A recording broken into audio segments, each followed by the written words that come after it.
All right, Boba Fett, he has a book, he's an author now, we're gonna talk about it, but first gonna give some love to the sponsor of this video. This video is brought to you by Bespoke. Bespoke Post is a monthly membership club delivering awesome boxes with a myriad of goods. Your boxes are curated based on the quiz you take with options in categories like style accessories, clothing, music and tech gear. Each box is $70 of retail, but you just pay a fraction of that, and each month before it ships, you get a preview of your box. You can either keep it, swap it out for another box, or just skip that month entirely. You won't get charged. At one point, I got a package aptly named The Weekender. It's perfect for an overnight bag or a weekend bag. I mean, I've carried VHSs in this bag. It's gotten a lot of use. It's a well-made, sturdy bag. This month, I got the package Alchemy. These ice cubes will be perfect for the freezer-fridge combo I have in my nerd room. Also, party on, dudes. It's free to join, so click the link in the description, go to bespokepost.com/Jeremy20, enter promo code Jeremy20 upon checkout to get yourself 20% off your first box. And thank you once again to Bespoke Post for sponsoring this video. I do appreciate it. All right, now, Book of Boba Fett. First of all, spoiler warning, gonna talk about spoilers for the Book of Boba Fett. I don't want you to go in warned. Also, I'm gonna talk about a big spoiler in the Mandalorian Season 2. If you know it, you know. So that's my spoiler warning. You've been warned. Also not going to be a play-by-play. Just going to talk about some interesting things in the Book of Boba Fett that I like. Some things I was like, those are Power Rangers. So the Book of Boba Fett is a new series on Disney+. It's one that I didn't watch episode to episode. I just binged it, and a pretty great binge it was. It first starts out, it shows how Boba Fett escaped the Sarlacc Pit. For a while now, I've known he's survived, so I can't say someone was Boba Fetted if they were just cheaply killed. I say washed now, till they retcon that. Hopefully. But it shows how he escaped the Sarlacc Pit, what he was doing afterwards. It's really two stories. You're following two stories here. One is Boba Fett and Fennec Shand, his partner in not crime, his partner in anti-crime. They've taken over Jabba's crime syndicate from Bib Fortuna. They're like, all right, we got to establish ourselves as the new boss. We got to rule with respect, not necessarily fear. So you're seeing that. And then when Boba Fett sleeps in his bathtub tank so he can heal from all the Sarlacc Pit damage that he took, you see flashbacks of what he was doing leading up to this point for the past few years, where he was hanging out with Tusken Raiders. And for a while here, I was like, the Tusken Raider storyline, that's clearly the more interesting of the two arcs. It did a lot for Tusken Raiders for me. It showed a lot of their traditions, how their tribe works. It's that whole storyline that you've seen before, but it's cool seeing Boba Fett do it with Tusken Raiders, where it's like he's a prisoner and then he becomes a member of the tribe eventually. It got me to care because, dude, in Star Wars Galaxies, we're talking old school Star Wars Galaxies. Those of you who remember OG Star Wars Galaxies. Tusken Raiders were difficult. They were business. They had red life bars, but they shouldn't be easy. They should be tough. That's their territory. Tatooine is their territory. They're like the oldest settlers on Tatooine. I was glad that this showed why they're actually badass. You see where gaffy sticks come from. I dug that. I dig that kind of stuff. When you expand the lore of a culture that I just kind of took for granted, like, oh yeah, they're vicious, mindless monsters. And of course they had to do a train job. This train just comes through, just starts popping shots at these Tuskens, takes them out. And so Boba Fett's like, I'll train you how to take out that train, which I love a train job. When in doubt, have a train job. A train job is easily the second greatest kind of job you can get in life. But when they were doing the train job, the Tuskens start getting popped off and killed. And I was like, oh man, you're gonna have to go back and explain why they died, and it was your plan, that's probably gonna weigh heavy on you. The fact that I cared that much showed how much this show got me to care about the Tuskens. And it also made me appreciate Boba Fett's armor. Like, I like OG Boba Fett's armor the most. In this one, he had the black robe with the armor. I was like, okay, it looks a bit too clean, but really it's his Tusken robe when he becomes part of that tribe with his Boba Fett armor, with his bounty hunter armor. It really is Boba Fett wearing his life. I don't know, it made me appreciate it more. Then that Tusken tribe gets killed off screen, because that's how Star Wars does it. There were some great characters in this show, like badass Wookiee. I thought he was the best. Like, of the characters I want to see more of, I'm glad they have them in here. I'm glad they didn't die, and I thought they were going to die, but they didn't die. Badass Wookiee's at the top of the list. Not everything worked, man, because internet is kind of funny. Internet chatter is just, it goes everywhere, and you hear about it, whether you even look for it or not. The Power Rangers that aren't they're not really, it's not like the Power Rangers are in the Book of Boba Fett, but there's this crew, this group. You totally think of the Power Rangers. I saw internet talking about that, and I was like, it's not gonna really feel like it when you watch it. Holy fuck, they're the Power Rangers. Power Rangers jokes aside, you know my thing with them is they felt out of place in the Book of Boba Fett, let alone Tatooine. They didn't feel like they fit in Star Wars. I felt like they would have fit in Star Wars in that weird gambling planet in episode 8, The Last Jedi. Forgot the title for a second. Wow, my brain is really working overtime. Thank you, Brain. Oh god, Canto Bight. Now I remember the name of the planet. Damn it, Brain, let's go back. We gotta go back to when I was forgetting that stuff. They wouldn't have felt so out of place there, but on Tatooine, when you're part of Boba Fett's plan for the big push, you know, it's like, okay, we have our army. It's like a Warhammer setup, where it's like everyone's set up and that army's set up and okay, we're making our big move. And part of the plan is be inconspicuous and just kind of lay low. You can't ride around with these flashy ass, bright colored bikes. You stand out. Everyone's like, well, what's up with those bikes? They seem out of place in this shithole. What are they doing? Boba Fett should have been like, you paint your bikes, you burn them, or you get other bikes. You get different bikes. And I can't help but feel like they felt like cyborg hipsters from Earth, the year 3047. I wouldn't have been too surprised if at the end they were like, oh wow, glad we got to help you all here in this galaxy far, far away. Yeah, we're from a different time. We're from the future in another galaxy called the Milky Way. Earth, the year 3047. But now we have to go. Our planet needs us.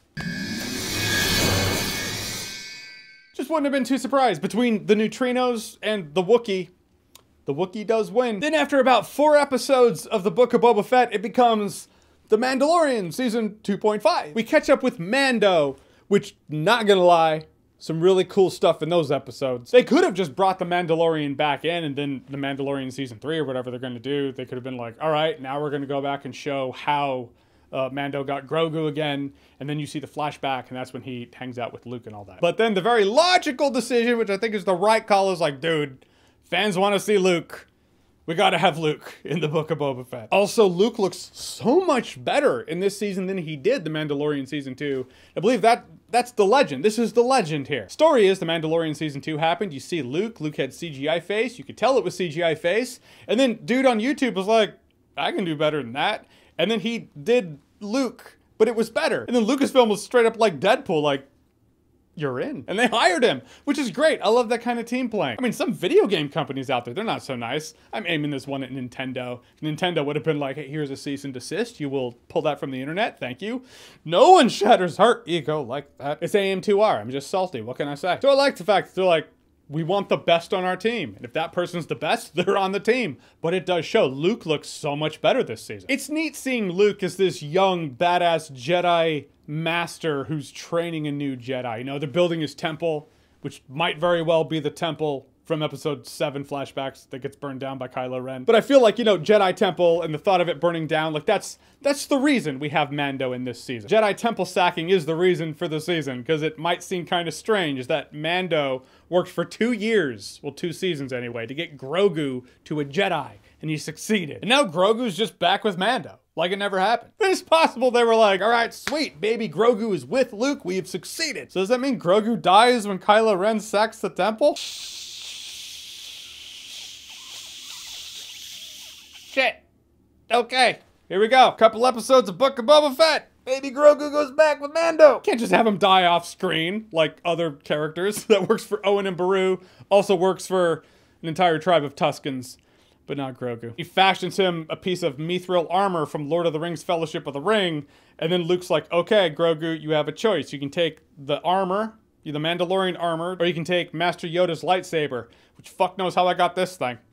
Because that was lost in the fight with the Emperor. I don't know how Luke got that. Star Wars for having all the storylines and backstories for all the weapons, except how people find lightsabers. How Luke found Yoda's lightsaber, Maz Kanata found Luke's lightsaber that was lost in the pit of fuck knows what and goes where knows who in the Cloud City.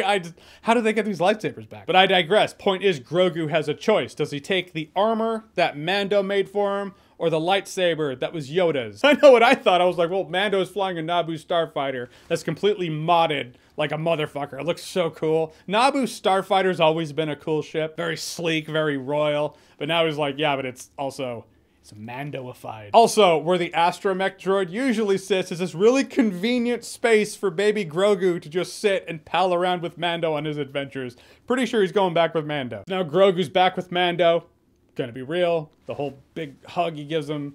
They're a pair, man. You can't split the band up like that. I do like weird little details in the show too, like when Mando was wielding the Darksaber and he's doing that fight with Shovel Knight. The Darksaber's getting heavier, which is very old school Star Wars. You look at Obi-Wan and Darth Vader fighting, and Lucas was talking about how they had to grab the lightsabers with both hands because it's basically like they have to harness this energy, and it takes a lot of willpower to do that. Later episodes, it's like, yeah, we're single-handed wielding it. It's fine, it's no big deal. But I like the concept that you have to wield it with 2 hands. It's just like this raw energy. I feel like the Darksaber was doing that. It was really cool. A neat scene also when Grogu's training with Luke is when Luke helps him remember, and you see Grogu in what looks like the Jedi Temple, and Order 66 is happening, and Jedi are just getting wiped out around him. Because I like anything Order 66, man. It's such a sweet moment in the Star Wars mythos. I'll be honest, I had my fingers crossed. One could call it a prayer that a hooded figure with a blue lightsaber would plop down and start slashing up Jedi in Grogu's memory. That would have been really sweet. It would have been pretty badass. Come on. I didn't need it, you know, it's fine. Stormtroopers did a lot of the killing too. Just saying. But talking about badass MVP character of the Book of Boba Fett, dude, Cad Bane brought so much to the show. The moment he shows up, it becomes this amazing Western meets Star Wars, this vibe that I dig about Tatooine. There's something about Tatooine I've always loved. When I played old school Star Wars Galaxies, before the patches, when it was the hardcore Star Wars grind, I just stayed on Tatooine. I never left. I went off world to Naboo. I was like, this feels out of place. I was a bounty hunter on Tatooine. Something about the place, the grit, the atmosphere, I dig it, and Cad Bane fit into this show perfectly. The way he talks, the way he carries himself, I was like, this is a character I hope they don't kill. Don't kill him. You have so much you can do with him. And Boba Fett kills him, I guess.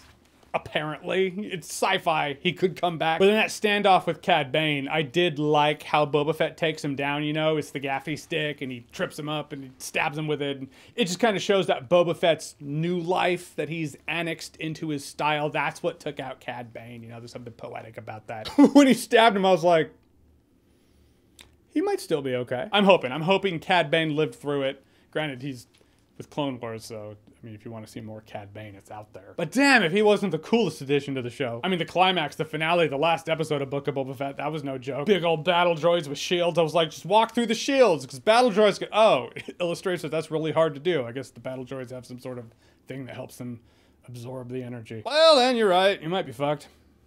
Sorry, thanks for playing. But then Boba Fett comes in riding the Rancor like he's in the courtship of Princess Leia or some shit. Man, how rad was that? Like, you know, it's just like cool things happened in the Book of Boba Fett. Big old Rancor smashing up these big battle droids. How can I not watch that with a big smile on my face? There's no way. You know, I liked it. Guys, in the end, the Book of Boba Fett, I had a really good time with it. It's one of those shows that I'm glad I binged just in terms of my enjoyment. I found what I think is the optimal enjoyment for the show in a binge for me. I mean, logistically, algorithmically, in terms of YouTube hits. Because this past January was more January than most Januaries. Dude, my channel was like, content! Help! Right, so there's part of me that's like, I could have gone for episode to episode, but in terms of my optimal enjoyment of the show, looking at the episodes, I probably would have been like, oh, you know, I was just hanging out with the Tuskens more and I wish more would happen. You know, because I'm not a patient person. It's one of my flaws and one of my strengths, because your strengths are your weaknesses and your weaknesses are your strengths, just in certain situations. You got to know yourself. I know me. And a binge of Book of Boba Fett is the optimal way I was going to enjoy it. I actually really enjoyed it. It did a lot for me. Boba Fett's got respect as a leader. Grogu and Mando, they're out there on their adventures. You know, one of my favorite things about this whole thing really doesn't have to do with Boba Fett and the Book of Boba Fett, besides Cad Bane, is the fact that Luke and Ahsoka are hanging out. Ahsoka's hanging out with her former master's son. And on the other side of it, Luke is hanging out with his father's former apprentice. So they're both getting that closure. They're both having those conversations that I had in my own fan headcanon. When I saw that Ahsoka and Luke were both in these shows in Mandalorian Season 2, I was like, oh, well, the potential of conversation. We don't see the conversations and that kind of resolution between the two characters happening on screen, other than Ahsoka makes a comment about how she's a longtime friend of the family, which I thought was a really cool line to have. But you know those moments are happening every night, having tea, like, so, tell me about my father. Ahsoka's getting peace of, oh, I'm glad he died good. That we don't get to see it happen here doesn't mean we won't see it in the future, but even if we don't see it in the future, you know the conversations are happening, and that's enough for me. I'm glad those two characters met up. You know what I really hope, though? Like, I really hope Cad Bane is not dead. I'll stop. All right, so the Book of Boba Fett, have you seen it? What did you think about it? Did you like it? Did you watch it episode to episode? Did you binge it? Whatever you thought, comment below, let me know. And as always, if you like what you've seen here and you want to see more, click right here to see more.